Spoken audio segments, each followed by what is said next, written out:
बिस्मिल्लाहिर्रहमानिर्रहीम। अस्सलाम वालेकुम। वेलकम टू माय चैनल पीर गुलाम।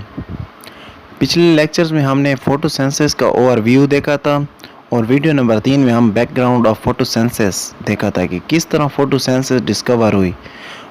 इस लेक्चर में हम फोटोसिंथेसिस के बेसिक जो प्रोसेस दो चल रहे होते हैं, एक को कहते हैं लाइट रिएक्शन और दूसरे को कहते हैं डार्क रिएक्शन। तो इसको हम तफसील से डिस्कस करेंगे। तो आज का जो टॉपिक है वो है the light reaction.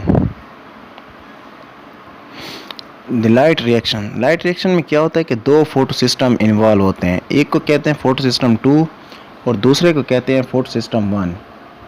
Photo system 2 को P680 भी कहते हैं क्योंकि जो इसकी मैक्सिमम लाइट एब्जॉर्बिंग कैपेसिटी है वो 680 नैनोमीटर तक है और इसकी मैक्सिमम एब्जॉर्बिंग जो कैपेसिटी है वो 700 नैनोमीटर है। इलेक्ट्रॉन एक्साइट होते हैं फोटो सिस्टम 2 से और ये इलेक्ट्रॉन कैरियर्स के थ्रू प्लास्टोसियानिन के पास पहुंचते हैं। इसी तरह जब लाइट फोटो सिस्टम 1 पर पड़ती है तो इसका इलेक्ट्रॉन एक्साइट हो जाता है। इस इलेक्ट्रॉन के होल को पूरा करने के लिए प्लास्टोसियानिन के पास जो फोटो सिस्टम 2 वाला इलेक्ट्रॉन होता है वो आ जाता है और इस कमी को पूरा करता है। इस तरह जो ये इलेक्ट्रॉन होता है ये इलेक्ट्रॉन कैरियर यानी इलेक्ट्रॉन ट्रांसपोर्ट चेन के ज़रिए NADP तक पहुंच जाता है और ये स्ट्रोमा से हाइड्रोजन लेकर NADPH बना देता है। तो इसका देखते हैं लाइट रिएक्शन को।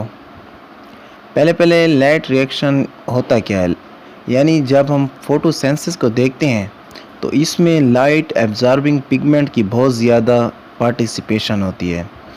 Without light absorbing pigments light reaction can not happen because photo means light and synthesis mean to prepare food. जब लाइट ही नहीं होगी तो सिंथेसिस ऑफ फूड किस तरह होगी। इस तरह लाइट एब्जॉर्बिंग पिगमेंट का होना बहुत ज़रूरी है। The light reaction are composed of 2 cooperating photo system. जो लाइट रिएक्शन होता है इसमें 2 किस्म के फोटो सिस्टम इन्वॉल्व हैं, फर्स्ट एंड सेकंड। इसको हम PS1 एंड PS2 भी कहते हैं। ये थैलाकॉइड मेम्ब्रेन में मौजूद होते हैं। क्लोरोप्लास्ट की जो इनर मेम्ब्रेन होती है वो फोल्डिंग करके एक सैक बनाती है जिसे हम थैलाकॉइड कहते हैं और उसकी जो मेम्ब्रेन होती है उसमें ये टेक प्लेस यानी मौजूद होते हैं। Each photosystem is a complex of several hundred chlorophyll and carotenoids. Her photosystem made up होता है क्लोरोफिल से और कैरोटिनॉइड मॉलिक्यूल से, जिसे हम लाइट हार्वेस्टिंग एंटीना भी कहते हैं क्योंकि ये लाइट को एब्जॉर्ब करता है और लाइट के लिए ये बहुत ज़रूरी हैं क्लोरोफिल और कैरोटिनॉइड्स। क्लोरोफिल ग्रीन नज़र आता है, इसकी वजह यह है कि ये ग्रीन लाइट को रिफ्लेक्ट करता है। When light strike a pigment molecule, the energy is funneled into a reaction center. जब लाइट स्ट्राइक करती है पिगमेंट मॉलिक्यूल को तो उसकी जो एनर्जी होती है वो रिएक्शन सेंटर ले लेता है। हम डिफ़ाइन करते हैं कि व्हाट इज़ लाइट रिएक्शन या define light reaction. Light reaction होता क्या है? तो ये एक ऐसा प्रोसेस है जिसमें NADPH2 और ATP बनते हैं in the presence of light. ये प्रोसेस लाइट की मौजूदगी में होता है क्योंकि नाम से ज़ाहिर है लाइट रिएक्शन, यानी ये जो रिएक्शन है इसके लिए light must be needed. It is called the light reaction और फोटोकेमिकल फेज़ ऑफ फोटोसिंथेसिस। यानी फोटोसिंथेसिस में 2 फेज़ हो रहे होते हैं। एक तो डार्क रिएक्शन वाला है ना, उसमें तो लाइट ज़रूरत नहीं होती।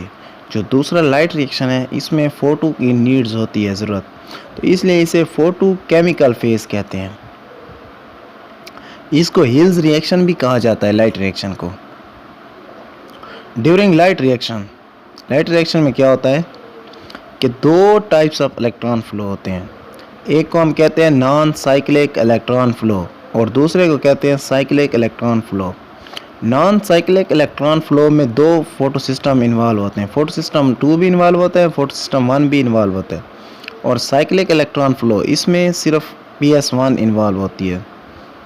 Cyclic non cyclic electron flow को हम जेड स्कीम भी कहते हैं, क्योंकि जो ये पैटर्न फॉलो करते हैं इलेक्ट्रॉन तो वो जेड शेप होता है। पहले हम देख रहे हैं नॉन साइक्लिक या जेड स्कीम। इसमें जो ATP की फॉर्मेशन होती है उसे हम नॉन साइक्लिक फास्फोराइलेशन कहते हैं। Phosphorylation mean the formation of ATP, और ये नॉन साइक्लिक प्रोसेस के थ्रू हो रहा है तो इसको नॉन साइक्लिक फास्फोराइलेशन कहेंगे। इसके बाद हम देखते हैं कि in this case electron passes through 2 photo system. जब हम पहले बात डिस्कस कर रहे थे कि नॉन साइक्लिक में 2 फोटो सिस्टम इन्वॉल्व होते हैं, ये मोस्ट कॉमन टाइप है, ये तकरीबन हर वक्त नॉन साइक्लिक इलेक्ट्रॉन फ्लो ही होता है, और इसको हम जेड स्कीम भी कहते हैं because follow Z shape pattern, जो पहले हम डिस्कस कर चुके हैं। There are following types steps. इसके स्टेप्स पढ़ते हैं, पहले इसका ओवरव्यू देख लेते हैं कि ये फोटो सिस्टम 2 भी इन्वॉल्व है, ये फोटो सिस्टम 1 भी इन्वॉल्व है, और जो इलेक्ट्रॉन फ्लो कर रहे हैं ये देखें तो ये जेड शेप पैटर्न बनता है, इसलिए इसको Z scheme of electron flow भी कहते हैं। इसमें देखते हैं कि excitation of electron eight PS2। इसमें पहले इलेक्ट्रॉन जो होते हैं फोटो सिस्टम 2 से एक्साइट होते हैं। PS2 जैसे ही लाइट को एब्जॉर्ब करता है, एक इलेक्ट्रॉन एक्साइटेड हो जाता है टू हायर एनर्जी लेवल, इस यानी क्लोरोफिल P680, यानी फोटो सिस्टम 2 में जैसे ही लाइट पड़ती है तो एक इलेक्ट्रॉन एक्साइटेड हो जाता है, और ये इलेक्ट्रॉन कैप्चर्ड हो जाता है बाय फियोफाइटीन। फियोफाइटीन को हम प्राइमरी इलेक्ट्रॉन एक्सेप्टर भी कहते हैं। P680 become positive charge. ये पॉजिटिव चार्ज क्यों बन जाता है कि इसने अपना इलेक्ट्रॉन दे दिया है, अब इसके पास पॉजिटिव ज़्यादा हैं, इसलिए इसको पॉजिटिव चार्ज कहते हैं, यानी प्रोटॉन ज़्यादा हैं, और ये अपने इलेक्ट्रॉन की कमी को पूरा करने के लिए Mn प्रोटीन से इलेक्ट्रॉन को अट्रैक्ट करता है। Mn protein become oxidised. Mn protein जब इलेक्ट्रॉन लेती है तो वो ऑक्सीडाइज हो जाती है। ऑक्सीडाइज कब होती है? जब कोई चीज़ इलेक्ट्रॉन लेती है। Gain of electron is called oxidation. जब ये ऑक्सीडाइज्ड होती है तो ये act as strong reducing agent. जब ये ऑक्सीडाइज्ड हो जाती है तो ये स्ट्रॉन्ग रिड्यूसिंग एजेंट के तौर पर काम करती है, यानी इसके पास एबिलिटी है कि ये अब दूसरे किसी मॉलिक्यूल से इलेक्ट्रॉन ले। तो हम इधर देखते हैं इसका कि पहले P680 पर लाइट पड़ी है, इससे इलेक्ट्रॉन एक्साइट हुए हैं, ये स्टार जो है ये एक्साइटेड स्टेट को शो कर रहा है। उसके बाद इसमें जो पॉजिटिव चार्ज क्रिएट हुआ है ये Mn प्रोटीन से इलेक्ट्रॉन लेता है और अपना पॉजिटिव चार्ज न्यूट्रलाइज करता है।